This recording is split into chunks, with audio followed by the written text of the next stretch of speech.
The galactic assembly hall stretched across 3 kilometers of crystallized space, its walls transparent to the void beyond. Representatives from 217 species filled the amphitheater, their forms ranging from the gaseous cloud dwellers to the silicon-based rock shapers. At the center of it all stood Commander Marcus Kane, humanity's sole representative, his weathered face betraying no emotion as the final vote was tallied. "The motion passes," announced the assembly speaker, a towering being of pure energy. "Earth and its colonies will surrender all sovereignty to the Galactic Collective.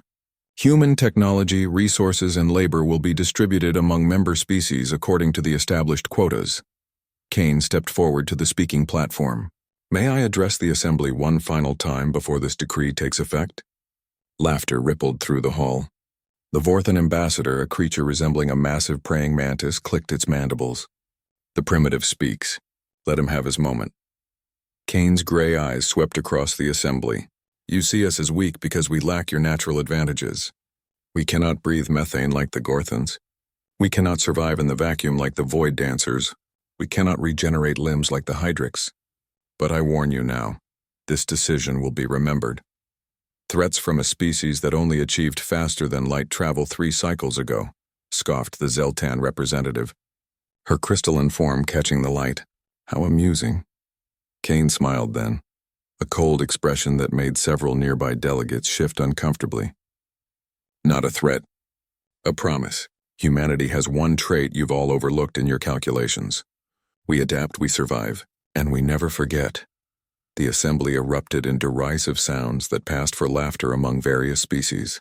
Within hours, the fleet arrived at Earth. Massive ships darkened the sky as they deployed their occupation forces. Humanity's defenses, as expected, crumbled within days. The aliens had studied Earth's military capabilities and found them laughable.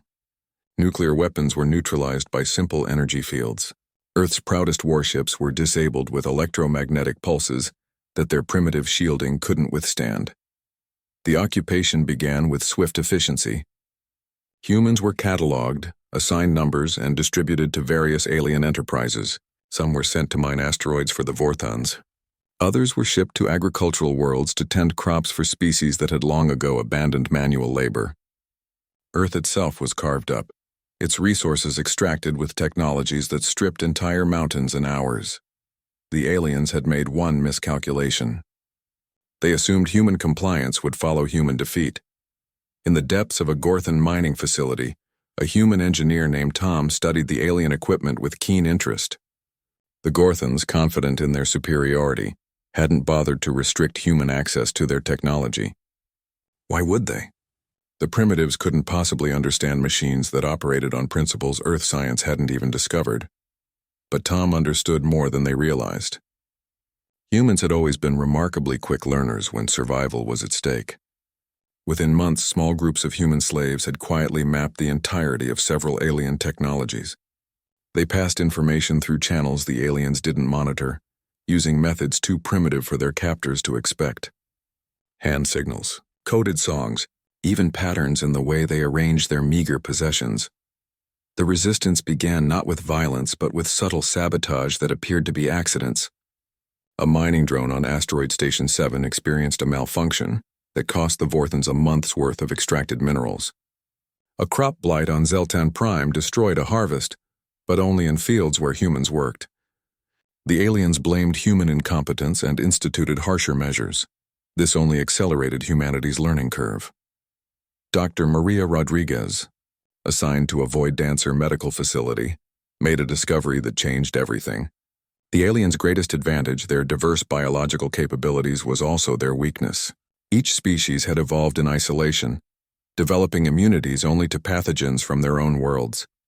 Their advanced medicine had made them complacent, relying on technology rather than natural resistance. Humans, on the other hand, came from a world teeming with microbial life. Their immune systems were battle-hardened from millions of years of constant biological warfare. More importantly, humans had learned to weaponize biology centuries ago, knowledge they had kept carefully hidden from alien scanners. The plague started on Transport Station Alpha, a seemingly benign human cold virus, modified with knowledge gained from stolen alien medical data, spread through the ventilation system, To humans, it caused mild sniffles. To the Hydrix crew, it was devastating. Their regenerative abilities went into overdrive, causing tumorous growths that consumed them from within. Within days, the modified pathogen had spread to 17 worlds through the aliens' own transport network. Each strain had been carefully tailored using stolen genetic data, designed to target specific species while leaving humans unharmed. The aliens' advanced quarantine procedures failed because they had never considered that primitive humans could create something their sensors couldn't detect. Panic spread faster than the plague itself. The Vorthan Empire recalled all their forces to protect their homeworld, abandoning their mining operations. The Zeltans sealed their borders, triggering economic collapse as trade routes shut down. The Galactic Assembly convened an emergency session, but representatives were afraid to gather in person. As alien infrastructure crumbled, humans made their move. On Earth, resistance cells that had spent 2 years preparing struck simultaneously. Alien occupation forces, weakened by disease and cut off from reinforcement, found themselves facing not the primitive projectile weapons they expected, but energy weapons of human design. Weapons reverse-engineered and improved upon, incorporating innovations from multiple alien technologies combined in ways their creators had never imagined. The battle for Earth lasted 3 days. The battle for the colonies took a week. Humanity had learned patience from the Void Dancers, strategy from the Vorthans, and ruthlessness from their own history. But most importantly, they had learned the fatal flaw of the Galactic Collective. Its members had never truly unified. They were a collection of species that had agreed to share the spoils of conquest, but had never learned to truly cooperate. Commander Kane stood in the same assembly hall where humanity had been condemned to slavery 3 years prior. This time he was not alone. A full battalion of human soldiers stood guard, their armor incorporating technologies from a dozen different species, improved and integrated in ways that made the original creators envious. The assembly speaker's energy form flickered weakly, infected with a computer virus that attacked consciousness itself, something humans had developed by combining Void Dancer neural interfaces with their own understanding of artificial intelligence. The plague, the speaker managed to communicate. You must provide the cure. Kane walked to the same platform where he had stood during humanity's judgment. There is a cure. We developed it alongside the weapon. That's what humans do. We prepare for every possibility. Name your terms, wheezed the Vorthan ambassador, his once proud form now withered and weak. Unconditional surrender of all collective members to human authority. Kane stated simply. Your technologies, your resources, your territories, all will be placed under human control. This is outrageous, the Zeltan representative tried to protest, but her words were cut short by a coughing fit that left her crystalline form cracked. You had 217 species voting to enslave Earth, Kane continued. Not one spoke in our defense. Not one suggested that perhaps wisdom could be found in cooperation rather than subjugation. You saw our lack of natural advantages as weakness. He paused, looking at each delegation in turn.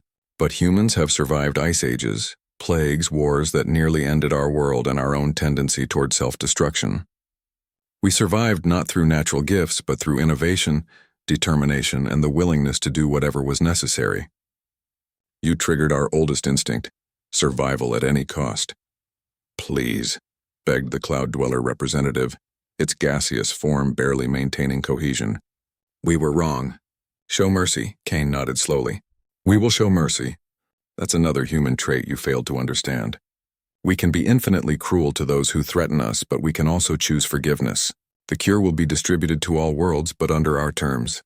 The terms were harsh, but not genocidal. Each species would maintain their homeworlds, but under human oversight. Their technologies would be shared freely, not hoarded. Their resources would be distributed based on need, not military might.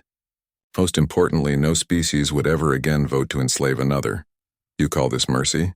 Asked the Hydrix delegate, his body still covered in healing scars. Yes, Kane replied firmly. Because the alternative was extinction. We could have let the plague run its course. We could have taken everything and left you nothing. Instead, we offer you a chance to be part of something better. A true collective based on mutual benefit rather than exploitation. The vote was unanimous. It had to be. The alternative was death. As the assembly dispersed, The Vorthon ambassador approached Kane. How did you know? How did you prepare for this when you had just achieved spaceflight? Kane looked at the alien with some